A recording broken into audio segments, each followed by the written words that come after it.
bite inshuti zanjye nari mbakumbuye bya hatari munyihanganire nyine nuko biba byagenze. So nitwa Christine Nyirahamana, nongeye gushimira abantu bo mu Rwanda, mu Burundi, ni henshi nako. Mwongere nyine mukomeze musangize ama video yanjye n'abandi, nukuri muzaba mukoze cyane. So video uyu munsi tugiye kuganira ikintu wakorera umuntu kuvuga. Abantu bagira babyita iki, hari irindi jambo bakunda kuryita. Anyway, umuntu kuvuga agahera ku mano kageza ku musatsi, ni iki wamukorera? Ikintu ushobora gukorera abantu nk'abo, urakora cyane. Ntubahe umwanya, ntunabereke ko wumva ibyo bakubwira, ahubwo ugakora cyane ukabereka ko ibyo bavuga bafite umwanya wo guta, wowe ntawe ufite. Nawe nujya kuvuga ngo ngo kanaka yaramvuze ngo reka nanjye mwereke, iyo ntambara ntizashira. Ariko nubireba ukavuga uti abantu afite umwanya wo guta, reka nkwereke. Ugakora ugatera imbere, abantu akajya abona uzamuka nk'uzamuka kuri etaje, akavuga yashaka akakwararaza, yanga iry'ijambo. Abantu bakunda kwararaza kandi bo babavuga ugasanga ararakaye, arangana n'iki. None kuki urakaye kandi urimo uvuga abandi? Kuki utumva ko ako gahinda ufite undi muntu nawe akagira iyo umuvuze? Burya abantu bakuvuga rero nshuti zanjye nuko baba batishimiye abaribo. Arimo arakwararaza kugira ngo ahishe ibyiwe, arakavaringa ibibi bye abikoresheje kukuvuga, kugira ngo yerekane ko wari umuntu mwiza cyane, ari umuntu wo hejuru. Kandi buriya tugiye kureba neza twasanga ari wa muntu uretse Nyagasani yonyine. Twirinde kuvugana. Uravuga uwo muntu uramushaka iki? Ni wamuremye to begin with. Aharara hari ikibazo uhafite, akaza akora nakavaho uzamutunga. Naramuka yiyahuye, kuko ari abantu benshi batajya bagira kwihangana guke, niko nabyita. Mwihangane mu nzu harashyushye, niyo mpamvu umuntu ndimo nishimiye. Iyo hashyushye nyine skin yanjye irarya cyane. Ubwo anyways, twumvikane inshuti zanjye, twirinde kuvugana. Niba ubonye umuntu akosheje, mushyire ku ruhande umuvugishe, mubwite rero sister, twumvikane, iki kintu wakoze ntago ari cyo. Niba byanze kubireka, mureke. At least wowe wagize uruhare rwawe, waramubwiye. Ariko ze kuvuga ngo bana, ugatangira kubaza ngo kwa Christine bimeze bite, mbega byaciye he, byanyuza aha, byagiye hariya. Impamvu nitangaho urugero ntawe nshaka kuvuga hatazagira umubita. Ugasanga duteranya amagambo, ugasanga umuntu bana telefone zina ni nka hari ubuntu, akirirwa kuri phone avuga ibyo kwa Christine, akavuga ibyo kwa Jean, akivuga ibyo kwa Mike. Abo bantu urabashaka iki? Washatse ikintu kiba kikokipa, uriyo kipa n'ubuzima bw'abandi bantu. Washatse ikiguteza imbere, ukareka abantu b'abandi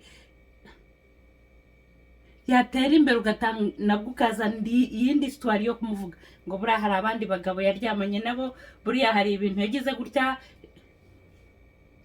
Wabona famiye yikundaniye umugabo n'umugore ngo ni inzaratsi, ngo yagiye kumucishiriza inda. None se kuki tutumva ko ari urukundo rw'ukuri? Niba mukunda agashaka kumufasha, ugasanga yenda arimo arakoropa cyangwa se arimo arahanagura ibyo, ikibazo kiriye. Abihanaguye hari ikirari bute? Abihanaguye bari bumwirukane ku kazi?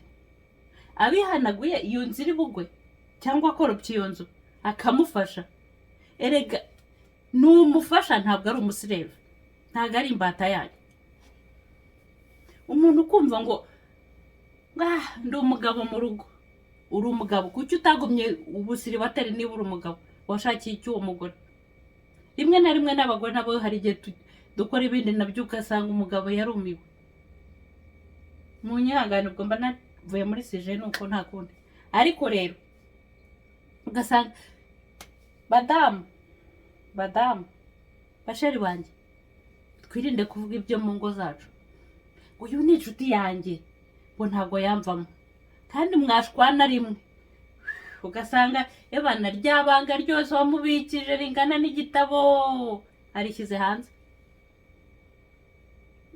Twirinde kwizera umwana w'umuntu. Rurya ni urugo rwawe, ibiribera inyuma y'urugi ntago bigomba kumenywa n'abo hanze. Cyangwa se niba ubonye akugishije inama, reka kumuroha mu mwobo. Kuki dukunda kugira umutima wo kumva ko niba akana kateye imbere tugize ishyari?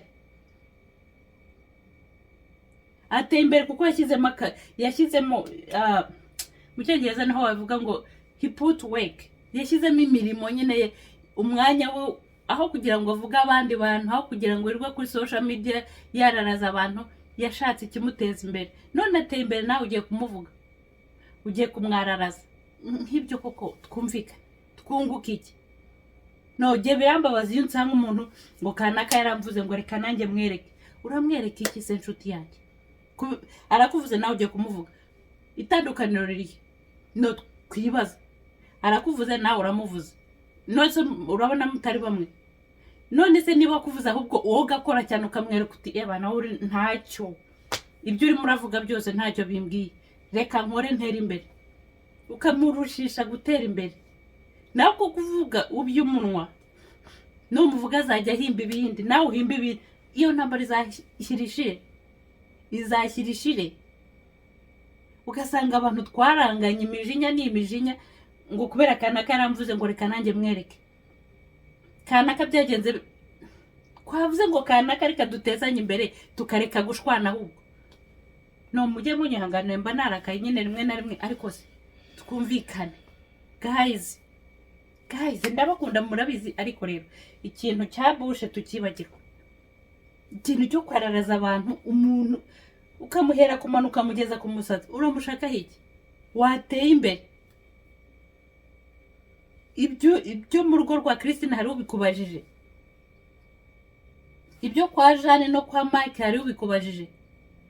Menye ibyawe n'urugo rwawe n'abana bawe, ibyo kujya kureba abandi ukajya kuvuga Jesus Christ. Anyways, twumvikane guys, ndabakunda murabizi.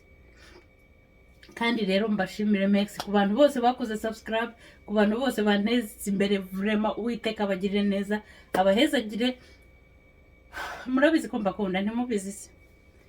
Ubwo yari Christine Nyirahayimana, bakunde cyane cyane cyane. Ubwo nyine aho muzajya mumbona mujye munsuhuza. Ubwo tuzasubira muri video itaha.